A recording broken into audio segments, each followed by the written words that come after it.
How's your energy, Southern Arizona? Good morning to you. I'm Paul Cicala. The U.S. men's national soccer team began last night in control of its own destiny as the red, white, and blue visited Trinidad and Tobago. A win would earn the Stars and Stripes a ticket to their 8th straight FIFA World Cup, and they joined Mexico and Costa Rica as CONCACAF's automatic qualifiers. A draw could also put Team USA into the World Cup because of its large goal differential over Honduras and Panama, but a loss would likely knock the United States out. Let's pick things up in the 17th minute, and a very underrated Trinidad and Tobago team is playing for nothing more than pride, and they will shock the soccer world by scoring the first goal tonight.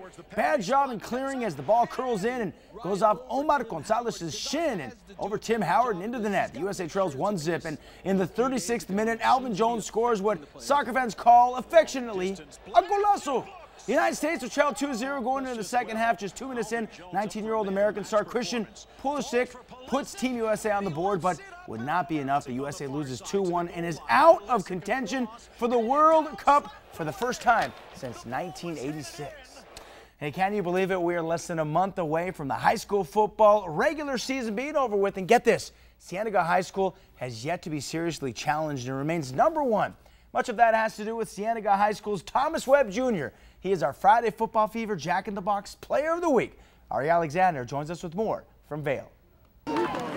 It's rare that a player can fill the stat sheet in a whole bunch of different ways, but that's exactly what Thomas Webb Jr. did for Cienega in the Bobcats' win over Saguaro. Coming in on defense, they only threw the ball 7 times out of the past 3 games, so we didn't really think about them throwing as much as they did, but they ended up doing it, and I was able to make some plays in the right position. Webb finished the game with 3 interceptions, 2 rushing touchdowns, and a sack, just in case he needed one more stat to pick up this week's plaque. In Vail, Ari Alexander, News for Tucson. Thanks, Ari. And finally, during next week's meetings in New York, NFL owners will discuss a possible rule change that would require players to remain standing during the national anthem. In a letter to all 32 owners, NFL Commissioner Roger Goodell said the NFL needs to develop a plan to move past the ongoing debate about player protests that take place during the national anthem. In the letter obtained by NBC News, Goodell said he wanted to end the controversy by agreeing on a uniformed approach for all teams. The topic will be discussed during an already scheduled owners meeting on October 17th and 18th. The league's current policy states players should stand for the anthem. That's it for now. I'm Paul Cicala for News 4 Tucson Sports. Happy Wednesday to you.